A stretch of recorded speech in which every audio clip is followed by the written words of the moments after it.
Kejadian yang ingin kita kongsikan kepada para hadirin dan kepada para santri, mahasantri, santriwati dan semuanya, itu adalah sewaktu Khalifah Harun Rasyid memerintahkan kepada salah seorang daripada hamba sahayanya, nanti pada malam apa, dalam jam berapa kau pergi ke salah satu daripada bilik. Disebutkan nomor dan juga alamat di mana terletak bilik berkenaan, dan tangkap siapa saja yang ada di dalamnya. Pada malam apa, nanti kamu pergi ke salah satu daripada bilik, nama bilik, nama kamu itu disebutkan, di kawasan mana, kamu buka bilik tersebut dan tangkap siapa saja yang ada di dalamnya. Tepat pada malam yang ditentukan, maka dengan si pembantu tadi itu pun pergi ke kamar, ke bilik yang sudah ditentukan juga. Biliknya daripada sekian bilik. Begitu bilik tadi itu digerbak, menjadi dibuka, ternyata terdapat seorang anak laki-laki macam seperti istilah sebutan daripada penyusun kitab Asyiddah, Al-Faraju Ba'da Syiddah, macam kasyamsi al-tali'ati, macam seperti matahari terbit.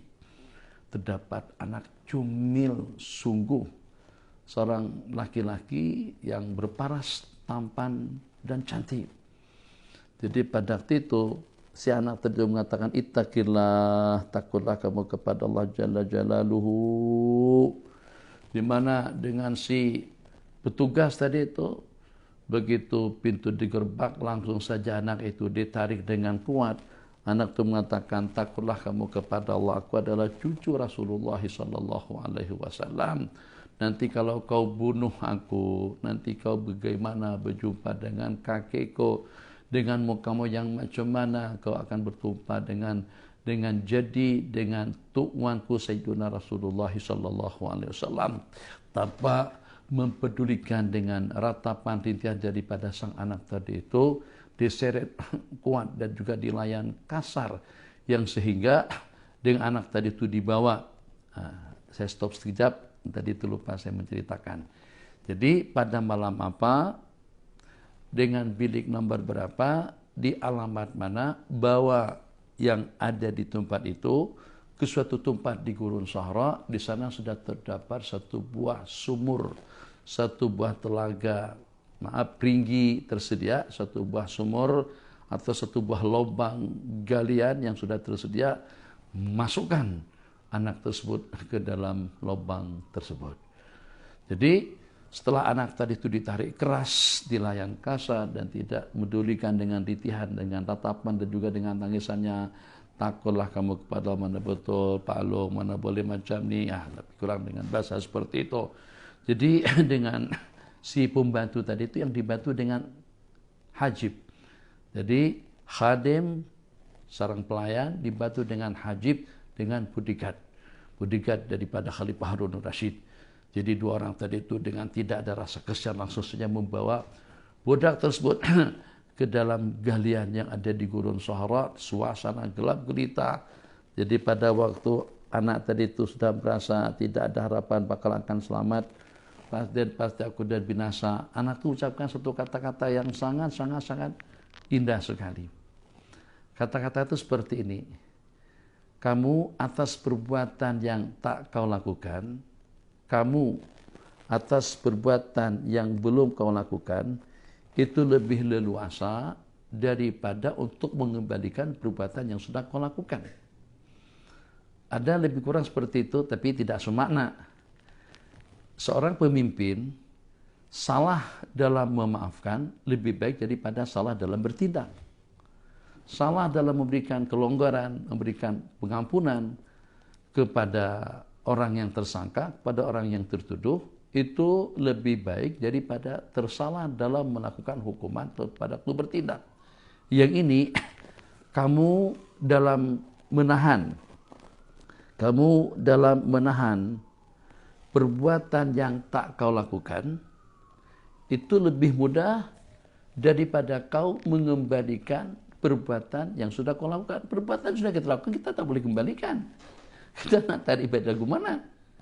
Lebih mudah kita tidak berbuat, tidak melakukan sesuatu, daripada sesuatu sudah kita lakukan, ternyata tersilap dan tersalah, kita sudah tak boleh patah balik. Kita sudah tidak boleh kembali.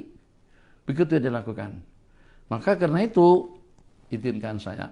Karena anak tadi itu sudah tidak ada harapan. Cara mereka yang agresif, yang terlampau zalim dan diktator tadi itu, tidak memberikan harapan kepada sang anak tersebut akan terselamat daripada kedua yang bertugas. Jadi kata dia, izinkanlah aku untuk sembahyang 2 rakaat. Maka dengan mereka, kira-kira kalau pada waktu dia sholat, selesai daripada sholat, dia nak pergi kemana? Gurun sahara, tempat yang terpencil. Di samping juga sholat di hadapan mereka. Setelah anak tadi itu mengambil air wudhu, dia pun melaksanakan sholat. Dalam sholatnya dia menyeru nama Allah Al-Latif. Ya Khafiyal Lutfi, aghithni fi waqti hadha ya Allah. Yang maha tersembunyi kelembutannya, yang maha tersembunyi kasih sayangnya, yang maha tersembunyi keagungan dan kehebatannya.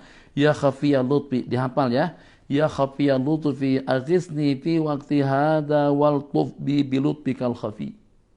Itu saja, tak panjang. Yang khas malam itu doa yang dikongsikan, bacaan-bacaan panjang susah mengingat. Yang ini insya Allah, ini mudah kita menghafal dan juga mudah kita untuk ingatnya. Jadi si anak tadi itu dalam salatnya menyeru, melantunkan munajatnya kepada Allah Jalla Jalaluh. Zkuruni azkurkum, ingat aku akan mengingatmu. Allah tak kata, uzkuruni ya ala baiti Rasulillah. Ingatlah aku wahai keluarga Rasulullah. Ingatlah aku wahai para pemimpin. Ingatlah aku wahai orang-orang kaya. Tak ada. Ingatlah aku wahai para kiai, para tutu guru dan juga para ulia. Tak ada. Uzkuruni, ingatlah aku, sebulah nama Allah. Siapa saja, di mana saja, kapan saja, tak ada pengecualiannya. Azkurkum, aku akan mengingatmu. Ya Khafiyal Lutfi, ya Allah yang maha tersembunyi kelembutannya, aghithni fi waqti hadza, tolong aku sekarang ini juga. Aghithni fi waqti hadza, tolonglah aku sekarang ini juga. Wal tubi, dan berikanlah kelembutan kepadaku dengan kelembutanmu yang tersembunyi. Wal tubi, la nas'aluka raddal qadha walakin nas'aluka lutfa fihi. Itu dan antara daripada rangkaian doa. Doa yang dibaca sama anak daripada cucu baginda Rasulullah sallallahu alaihi wasallam, ada dakhal kiwaritana sujannata arsy. Ya Khafiyal Lutfi, aghithni, ya Allah yang maha tersembunyi kelembutannya, tolonglah aku, selamatkanlah aku pada waktu ini juga. Wal tubi, dan berikan kelembutan kepadaku dengan kelembutanmu yang tersembunyi. Bilut pikal khafi, wal tuf bi bilut pikal khafi.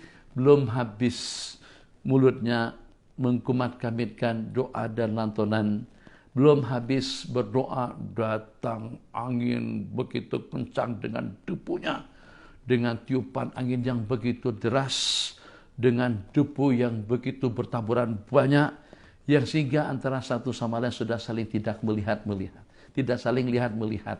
Jadi antara dua yang membawa tadi itu sudah tidak dapat melihat antara satu sama lain. Begitu juga dengan anak cucu baginda Rasulullah SAW, dengan angin yang berhembus dan juga dengan topan yang mendatang secara tiba-tiba. Pertama dengan hembusan angin yang kuat, kedua dengan debunya, sehingga sampai antara satu sama lain tidak dapat saling lihat melihat. Suasana itu dalam beberapa saat, maka yang dua tadi itu berupaya dan berusaha untuk menyelamatkan diri masing-masing agar bagaimana terselamat daripada topan yang berdatang secara tiba tapi tidak, yang secara tiba-tiba tadi itu. Jadi setelah beberapa waktu ternyata hembusan angin pun berakhir dan mereka pun sudah dapat melihat Tapi ternyata yang dua tadi itu tidak dapat mengesan di mana anak berkenaan. Yang ada rantai, yang ada ikatan, ada di depan mata kepala mereka. Dia sudah terlepas daripada belenggu yang mengikat atau dengan rantai yang mengikat tangan dan juga dengan kakinya. Inna lillahi wa inna ilaihi raji'un. Maka mereka berkata, apa yang harus kita lakukan? Kita akan diberikan hukuman berat kalau sampai dengan berita yang sampai kepada tuanku, kepada khalifah, yang dengan anak itu telah terlepas daripada mereka berdua. Jadi kedua-duanya pun berpikir. Bagaimana dengan kita nak informasikan, nak ceritakan tentang kejadian tadi itu. Maka kedua-duanya mengatakan, kalau seandainya kita berdusta, nanti jangan-jangan dusta kita akan terbongkar. Mungkin anak tuh kirim WhatsApp kah, misalnya kalau bahasa kita sekarang, atau SMS kah, atau ternyata dia telepon kah, Tuan Khalifah, nih saya hidup nih. Jadi kalau kita berdusta, dusta kita akan terbongkar. Tapi kalau kita cakap jujur, kemungkinan besar kita akan dihukum. Sebab dengan kita telah gagal untuk melaksanakan suatu tugas. Keduanya tadi itu kembali berjumpa dengan Khalifah Harunur Rasyid. Salah satu daripada mereka menjadi juru bicara. Ya Amirul Mukminin, kalau seandainya kami bercakap jujur, mungkin kami akan diberikan hukuman. Dan kalau kami berdusta, mungkin saja dusta kami itu akan terbongkar. Rahasia kami akan ada yang menceritakannya.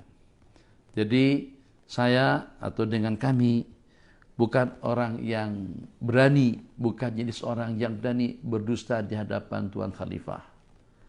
Dan kami akan bercakap sejujur-jujurnya. Tuanku pun mendengar cerita daripada permulaan sampai kepada penghujung, mendengar cerita daripada yang dua orang khadim atau dengan dua orang pelayan tadi itu, satu bodyguard dan juga satu pelayan, di mana dengan cerita yang diceritakan sejujur-jujurnya begini dengan kejadiannya, di mana dengan kejujuran daripada mereka berdua yang mereka bercakap sebelumnya, pada waktu salah satu daripada yang dua tadi itu mengatakan, mungkin satu-satunya cara kita untuk selamat itulah dengan cara berdusta. Tapi ditangkal oleh sahabat yang satu, kalau kita berdusta, mungkin nanti dusta kita akan keciuman. Kalau berdusta itu menjadi selamat, akan membuat kita selamat. Kalau berdusta akan membuat kita selamat, maka dengan jujur akan membuat kita lebih selamat. Dengan satu pepatah, satu peribahasa, kalau berdusta itu akan menyelamatkanmu, maka jujur akan lebih menyelamatkanmu.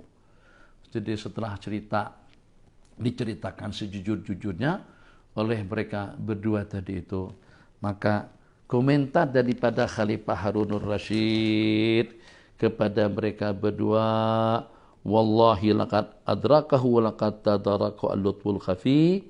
Wallahi laqad tadarakahu al-lutful khafi.